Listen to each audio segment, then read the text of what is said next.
ആകാശവാണി.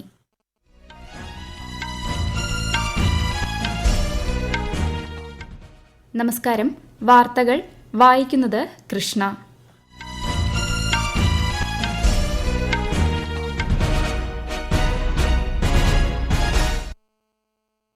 പ്രധാന വാർത്തകൾ. വയനാട് ഉരുൾപൊട്ടൽ ബാധിത മേഖലയിൽ സൈന്യത്തിന്റെ നേതൃത്വത്തിൽ തിരച്ചിൽ പുരോഗമിക്കുന്നു. രക്ഷാദൌത്യത്തിന് പ്രത്യാശ പകർന്ന പടവെട്ടിക്കുന്നിൽ നിന്ന് 4 പേരെ കൂടി സൈന്യം ഇന്ന് രക്ഷപ്പെടുത്തി. ദുരന്ത മേഖലയെ 6 സോണുകളാക്കി തിരിച്ചാണ് തിരച്ചിൽ തുടരുന്നത്. ചാലിയാറിലും തിരച്ചിൽ പുരോഗമിക്കുന്നു. ഹിമാചലിലും ഉത്തരാഖണ്ഡിലും രൂക്ഷമായ മഴക്കെടുതികൾ. കേദാർനാഥ് യാത്ര താൽക്കാലികമായി റദ്ദാക്കി. രാഷ്ട്രപതി ദ്രൌപദി മുർമുവിന്റെ അധ്യക്ഷതയിൽ ഗവർണർമാരുടെ ദ്വിദിന സമ്മേളനത്തിന് ന്യൂഡൽഹിയിൽ തുടക്കമായി. പാരീസ് ഒളിമ്പിക്സ് ബാഡ്മിന്റന്റെ ക്വാർട്ടർ ഫൈനലിൽ ഇന്ന് ലക്ഷ്യ സെൻ ചൈനീസ് താരത്തെ നേരിടും. ഇന്ത്യയും ശ്രീലങ്കയും തമ്മിലുള്ള ഏകദിന പരമ്പരയിലെ ആദ്യ മത്സരം ഇന്ന്. വാർത്തകൾ വിശദമായി. വയനാട് ഉരുൾപൊട്ടൽ ബാധിത മേഖലയിൽ സൈന്യത്തിന്റെ നേതൃത്വത്തിൽ തിരച്ചിൽ പുരോഗമിക്കുന്നു. പടവെട്ടിക്കുന്നിൽ നിന്ന് 4 പേരെ കൂടി സൈന്യം ഇന്ന് രക്ഷപ്പെടുത്തി. 2 സ്ത്രീകളെയും 2 പുരുഷന്മാരെയുമാണ് കണ്ടെത്തിയത്. ദുരന്തം നടന്ന് 4ാം ദിനം പിന്നിടുമ്പോൾ കൂടുതൽ പേരെ ജീവനോടെ കണ്ടെത്താനായത് രക്ഷാപ്രവർത്തനത്തിന് പ്രത്യാശ പകർന്നു. വിവിധ സേനാ വിഭാഗങ്ങളുടെ നേതൃത്വത്തിൽ ഉരുൾപൊട്ടൽ മേഖലയിൽ തിരച്ചിൽ രാവിലെ മുതൽ പുനരാരംഭിച്ചിരുന്നു. വിശദാംശങ്ങളിലേക്ക്. ദുരന്ത മേഖലയെ 6 സോണുകളാക്കി തിരിച്ചാണ് ഇന്നു മുതൽ തിരച്ചിൽ നടത്തുന്നത്. സൈന്യം, NDRF, DSG, coast guard, navy, MEG ഉൾപ്പെടെയുള്ള സംയുക്ത സംഘത്തിന്റെ 40 ടീമുകളാണ് തിരച്ചിലിനായി ഉള്ളത്. ഓരോ ടീമിലും 3 നാട്ടുകാരെയും 1 വനംവകുപ്പ് ജീവനക്കാരനെയും ഉൾപ്പെടുത്തിയിട്ടുണ്ട്. അട്ടമലയും ആറന്മലയും ചേർന്നതാണ് ആദ്യത്തെ zone. Mundakkai, Punchirimattom, Vellarmala village road, GVHSS Vellarmala, പുഴയുടെ അടിവാരം എന്നിവയാണ് മറ്റുള്ള 5 സോണുകൾ.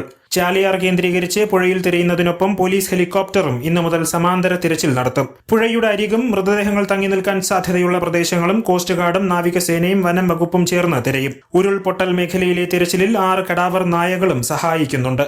News desk, Akashvani. വയനാട് ഉരുൾപൊട്ടൽ ദുരന്തത്തിൽ മരണസംഖ്യ 300 കടന്നതായി റിപ്പോർട്ടുകൾ.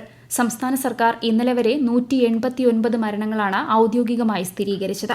ശരീരഭാഗങ്ങൾ ഉൾപ്പെടെ 279 മൃതദേഹങ്ങൾ പോസ്റ്റ്മോർട്ടം ചെയ്തതായി സ്ഥിരീകരണമുണ്ട്. 98 മൃതദേഹങ്ങൾ തിരിച്ചറിഞ്ഞിട്ടുണ്ട്. 200-ലധികം പേരെയാണ് ഇനി കണ്ടെത്താനുള്ളത്. 2000-ഓളം പേരെ രക്ഷപ്പെടുത്തി. വീടുകളടക്കം 348 കെട്ടിടങ്ങളെയാണ് ഉരുൾപൊട്ടൽ ബാധിച്ചത്. സൈന്യത്തിന്റെ നേതൃത്വത്തിൽ ചൂരൽമലയിൽ നിർമ്മിച്ച ബെയ്ലി പാലം ഇന്നലെയോടെ പ്രവർത്തനക്ഷമമായത് ദുരന്ത നിവാരണ പ്രവർത്തനങ്ങളുടെ വേഗം വർദ്ധിപ്പിച്ചിട്ടുണ്ട്. കരസേനയുടെ മദ്രാസ് എഞ്ചിനീയറിംഗ് ഗ്രൂപ്പിലെ 250 സൈനികരാണ് പാലത്തിന്റെ നിർമ്മാണം അതിവേഗം പൂർത്തിയാക്കിയത്. 25 ആംബുലൻസുകൾ ഇന്നു മുതൽ ബെയ്ലി പാലത്തിലൂടെ മുണ്ടക്കൈയിലേക്ക് കടത്തിവിടുന്നുണ്ട്. മലപ്പുറത്തെ ചാലിയാറിലും മൃതദേഹങ്ങൾക്കായുള്ള തിരച്ചിൽ തുടരുകയാണ്. നദിയിൽ നിന്നും മുഴുവൻ മൃതദേഹങ്ങളും കണ്ടെത്തുന്നതുവരെ തിരച്ചിൽ തുടരുമെന്ന് മന്ത്രി P. പ്രസാദ് നിലമ്പൂരിൽ പറഞ്ഞു. ദുരന്തബാധിത പ്രദേശത്തു നിന്നും 2328 പേരെ 9 ദുരിതാശ്വാസ ക്യാമ്പുകളിലായി മാറ്റിപ്പാർപ്പിച്ചിട്ടുണ്ട്. വയനാട് ജില്ലയിലെ 91 ക്യാമ്പുകളിലായി 9300 ഏറെ പേരെയാണ് താമസിപ്പിച്ചിരിക്കുന്നത്. വയനാട്ടിലുണ്ടായ ഉരുൾപൊട്ടലിന്റെ പശ്ചാത്തലത്തിൽ മാനസികാഘാതം ലഘൂകരിക്കുന്നതിന് സംസ്ഥാന ആരോഗ്യ വകുപ്പിന്റെ നേതൃത്വത്തിൽ ഊർജിത പ്രവർത്തനങ്ങൾ നടന്നുവരുന്നതായി മന്ത്രി വീണ ജോർജ്. ജൂലൈ 30 തന്നെ ആരോഗ്യവകുപ്പ് ജില്ലയിൽ മാനസികാരോഗ്യ ദുരന്ത നിവാരണ ടീം രൂപീകരിക്കുകയുണ്ടായി. ഉരുൾപൊട്ടലുമായി ബന്ധപ്പെട്ട എല്ലാ ആശുപത്രികളിലും ദുരിതാശ്വാസ ക്യാമ്പുകളിലും മാനസികാരോഗ്യ ഹെൽപ്പ് ഡെസ്കുകൾ സ്ഥാപിച്ച് മാനസികാരോഗ്യ സേവനങ്ങൾ ഈ ടീം ഉറപ്പാക്കുന്നു. 121 അംഗീകൃത മാനസികാരോഗ്യ പ്രവർത്തകരെയാണ് ടീമിൽ ഉൾപ്പെടുത്തിയിട്ടുള്ളത്. ദുരന്തബാധിതരെ കേൾക്കുവാനും അവർക്ക് ആശ്വാസം പകരുവാനുമാണ് ഇപ്പോൾ പ്രവർത്തകർ പ്രധാനമായും ശ്രദ്ധിക്കുന്നതെന്നും ആരോഗ്യമന്ത്രി അറിയിച്ചു. വയനാട് ഉരുൾപൊട്ടലിൽ അനുശോചനം അറിയിച്ച US പ്രസിഡന്റ് ജോ ബൈഡൻ അപകടത്തിൽ ജീവൻ നഷ്ടപ്പെട്ടവരുടെ ദുഃഖത്തിൽ പങ്കുചേരുന്നതായും പരിക്കേറ്റവർ എത്രയും വേഗം സുഖം പ്രാപിക്കട്ടെയെന്നും ജോ ബൈഡനും പത്നിയും അനുശോചന സന്ദേശത്തിൽ അറിയിച്ചു. വയനാട് ഉരുൾപൊട്ടൽ ദുരന്ത ബാധിതർക്കുള്ള സഹായമായി മുഖ്യമന്ത്രിയുടെ ദുരിതാശ്വാസ നിധിയിലേക്ക് കഴിയുന്നവരെല്ലാം സംഭാവന നൽകണമെന്ന് മുഖ്യമന്ത്രി പിണറായി വിജയൻ അഭ്യർത്ഥിച്ചു. ദുരിതാശ്വാസ നിധിയിലേക്ക് വിവിധ സംഘടനകൾ, സ്ഥാപനങ്ങൾ, വ്യക്തികൾ എന്നിവർ സംഭാവന നൽകുന്നത് തുടരുകയാണ്. കേരളത്തിൽ ഇന്നും ശക്തമായ മഴ തുടരാൻ സാധ്യതയെന്ന് കേന്ദ്ര കാലാവസ്ഥാ വകുപ്പ്. മലപ്പുറം, കോഴിക്കോട്, വയനാട്, കണ്ണൂർ, കാസർഗോഡ് ജില്ലകളിൽ ഇന്ന് മഞ്ഞ ജാഗ്രത നൽകി. ഉരുൾപൊട്ടൽ സാധ്യതയുള്ള സ്ഥലങ്ങളിൽ നിന്ന് മാറി താമസിക്കണമെന്ന് നിർദ്ദേശമുണ്ട്. കേരള, ലക്ഷദ്വീപ് തീരങ്ങളിൽ മത്സ്യബന്ധനത്തിന് വിലക്കേർപ്പെടുത്തി. രാജ്യത്ത് വർദ്ധിച്ചുവരുന്ന മഴക്കെടുതികളും പ്രകൃതി ദുരന്ത സാഹചര്യങ്ങളും സസൂക്ഷ്മം നിരീക്ഷിച്ച് പ്രധാനമന്ത്രി നരേന്ദ്രമോദി. സാധ്യമായ എല്ലാ സഹായവും സംസ്ഥാനങ്ങൾക്ക് ലഭ്യമാക്കുമെന്നും പ്രധാനമന്ത്രിയുടെ ഓഫീസ് അറിയിച്ചു. ഉത്തരാഖണ്ഡിലെ മണ്ണിടിച്ചിലിന്റെ പശ്ചാത്തലത്തിൽ കേദാർനാഥ് യാത്ര താൽക്കാലികമായി റദ്ദാക്കി. യാത്രാപാതയിൽ കുടുങ്ങിയ 2000-ഓളം പേരെ ദുരന്ത പ്രതികരണ സേനയും പോലീസും ചേർന്ന് രക്ഷപ്പെടുത്തി. ദുരിതബാധിത പ്രദേശങ്ങൾ മുഖ്യമന്ത്രി പുഷ്കർ സിംഗ് ധാമി വ്യോമമാർഗം നിരീക്ഷിച്ചു. ദുരിതാശ്വാസ ക്യാമ്പുകളിലെ സ്ഥിതിഗതികളും അദ്ദേഹം വിലയിരുത്തി. ഹിമാചൽ പ്രദേശിൽ മേഘവിസ്ഫോടനത്തെ തുടർന്നുണ്ടായ മണ്ണിടിച്ചിലിൽ കാണാതായ 49 പേർക്കായുള്ള തിരച്ചിൽ 2ാം ദിനവും പുരോഗമിക്കുന്നു. ശക്തമായ മണ്ണിടിച്ചിലും മിന്നൽ പ്രളയത്തിലും 6 പാലങ്ങളും 20 വീടുകളും ഉൾപ്പെടെ ഒലിച്ചുപോയതായാണ് റിപ്പോർട്ട്. ഷിംലയിലാണ് കൂടുതൽ ദുരന്തമുണ്ടായത്. ജില്ലയിലെ സമേജ് ഗ്രാമത്തിൽ 33 പേരും 20 വീടുകളും ഒലിച്ചുപോയതായാണ് വിവരം. മുഖ്യമന്ത്രി സുഖ്വീന്ദർ സിംഗ് സുഖു ഇന്ന് ദുരന്തബാധിത പ്രദേശങ്ങളിൽ വ്യോമമാർഗം സന്ദർശനം നടത്തും. കുളു ജില്ലയിൽ നിന്ന് 22 പേരെ ദേശീയ ദുരന്ത പ്രതികരണ സേന കഴിഞ്ഞ ദിവസം രക്ഷപ്പെടുത്തിയിരുന്നു. ഈ വാർത്തകൾ ആകാശവാണിയിൽ നിന്ന്.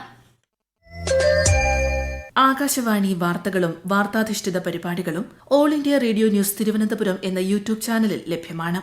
കൂടുതൽ വാർത്തകൾക്കായി @all India radio news Thiruvananthapuram എന്ന ഫേസ്ബുക്ക് പേജും @ARnews_TVM എന്ന എക്സ് ഹാൻഡിലും സന്ദർശിക്കാം.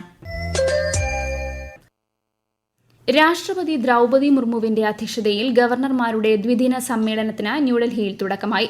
രാഷ്ട്രപതി ഭവനിൽ നടക്കുന്ന സമ്മേളനത്തിൽ എല്ലാ സംസ്ഥാനങ്ങളിലെയും ഗവർണർമാർ പങ്കെടുക്കുന്നുണ്ട്. ഉപരാഷ്ട്രപതി ജഗ്ദീപ് ധൻകർ, പ്രധാനമന്ത്രി നരേന്ദ്രമോദി എന്നിവർക്കൊപ്പം വിവിധ കേന്ദ്രമന്ത്രിമാരും സമ്മേളനത്തിൽ പങ്കെടുക്കും. 3 പുതിയ ക്രിമിനൽ നിയമങ്ങളുടെ നടപ്പാക്കൽ, ഉന്നത വിദ്യാഭ്യാസത്തിലെ പരിഷ്കാരങ്ങൾ, ഗോത്ര മേഖലകളുടെ വികസനം, ഏക് ഭാരത് ശ്രേഷ്ഠ ഭാരത് തുടങ്ങി നിരവധി സുപ്രധാന വിഷയങ്ങൾ യോഗം ചർച്ച ചെയ്യും. നീറ്റ് യുജി ചോദ്യപേപ്പർ ചോർച്ചാ കേസിൽ ബീഹാറിൽ 13 പേർക്കെതിരെ CBI കുറ്റപത്രം സമർപ്പിച്ചു. ചോർച്ചയ്ക്ക് പിന്നിൽ പ്രവർത്തിച്ച മനീഷ് പ്രകാശ്, സിക്കന്ദർ യാഗവേന്ദു ഉൾപ്പെടെയുള്ളവർക്കെതിരെയാണ് കുറ്റപത്രം സമർപ്പിച്ചത്. രാജ്യത്ത് UPI അടിസ്ഥാനമാക്കിയുള്ള പണമിടപാടുകളിൽ വർധന. National payments corporation of India ഇന്നലെ പുറത്തുവിട്ട കണക്കുകൾ പ്രകാരം ജൂലൈ മാസത്തിൽ 20.64 ലക്ഷം കോടി രൂപയുടെ ഇടപാടുകളാണ് UPI മുഖേന നടന്നത്. ഇടപാടുകളിൽ വർഷാടിസ്ഥാനത്തിൽ 35% വർധനയുണ്ടായതായും റിപ്പോർട്ട് വ്യക്തമാക്കുന്നു. ലോകത്തിലെ ഏറ്റവും വേഗത്തിൽ വളരുന്ന ഡിജിറ്റൽ സമ്പദ് വ്യവസ്ഥയായി ഇന്ത്യ മാറുന്നതായാണ് RBI റിപ്പോർട്ടിൽ സൂചിപ്പിക്കുന്നത്. 2024 പാരീസ് ഒളിമ്പിക്സ് 7ാം ദിനത്തിൽ ഷൂട്ടിംഗ്, അമ്പെയ്ത്ത്, badminton, judo, hockey, athletics, golf എന്നീ ഇനങ്ങളിൽ ഇന്ത്യ ഇന്ന് മത്സരിക്കും. ഇന്ത്യയുടെ ലക്ഷ്യ സെൻ വൈകിട്ട് 6:30 പുരുഷ സിംഗിൾസ് ബാഡ്മിന്റന്റെ ക്വാർട്ടർ ഫൈനലിൽ ചൈനീസ് തായ്പേയുടെ ചൌ ടിയാനെ ചെന്നെ നേരിടും. ഒളിമ്പിക്സിൽ നിലവിൽ മത്സരരംഗത്തുള്ള ഏക ഇന്ത്യൻ ബാഡ്മിന്റൺ താരമാണ് ലക്ഷ്യ സെൻ. ഷൂട്ടിംഗിൽ വനിതകളുടെ 25 metre pistol shooting mixed team യോഗ്യതാ റൌണ്ടിൽ മനു ഭാക്കർ, ഇഷ സിംഗ് സഖ്യം യോഗ്യതാ റൌണ്ടിൽ ഇപ്പോൾ മത്സരിക്കുകയാണ്. പുരുഷ ഹോക്കിയിൽ ക്വാർട്ടർ ഫൈനലിലേക്ക് യോഗ്യത നേടിയ ടീം ഇന്ത്യ വൈകുന്നേരം പൂൾ മത്സരത്തിൽ ഓസ്ട്രേലിയയെ നേരിടും. ജൂഡോയിൽ വനിതകളുടെ 78 കിലോഗ്രാം മത്സരത്തിൽ ഇന്ത്യയുടെ തുലിക മാൻ ഇന്നിറങ്ങും. അത്ലറ്റിക്സിൽ വനിതകളുടെ 5000 മീറ്റർ യോഗ്യതാ റൌണ്ടിൽ പരുൾ ചൌധരിയും ഇന്നിറങ്ങും.